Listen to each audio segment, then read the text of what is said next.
Living History, World War II stories as told by those who were there. Today we have the honor and the privilege of hearing the story of Chief Radioman Dick Brown. Chief Brown was a sailor aboard the carrier Yorktown when she was sunk during the Battle of Midway.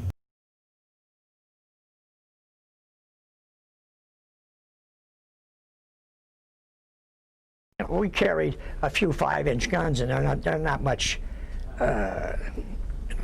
You can't fire them in the air. Right. But the 20 millimeter with their crews, we knocked down a few. But one went down the stack.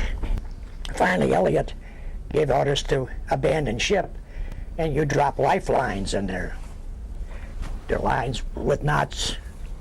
But I went down a lifeline, and I'm sure I had skinned hands because I was going down fast. And then you got oil in the water that must be a foot and a half thick. And I'm a good swimmer.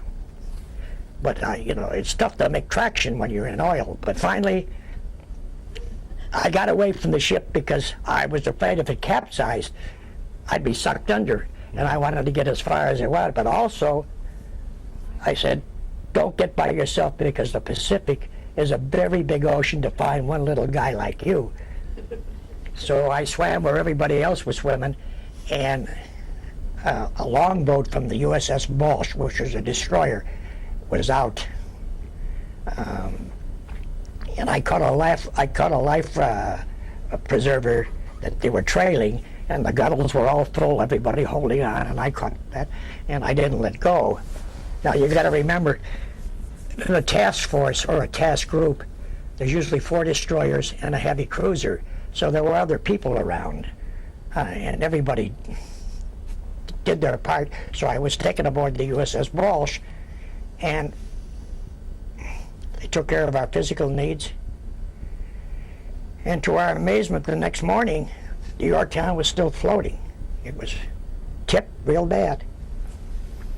So they had arranged for a tug to come out from Pearl, and a destroyer on the USS Hammond went along on the low side, and they called for volunteers, working rates only. That's mechanics and machinist mates, and they were going to open up all the things and try to right it. But a lone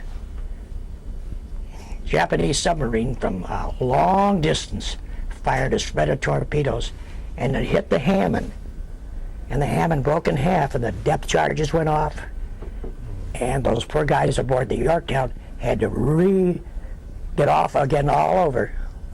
And the Hammond lost a lot of people because those blasts in the water can kill you. And then she rolled over and she went down.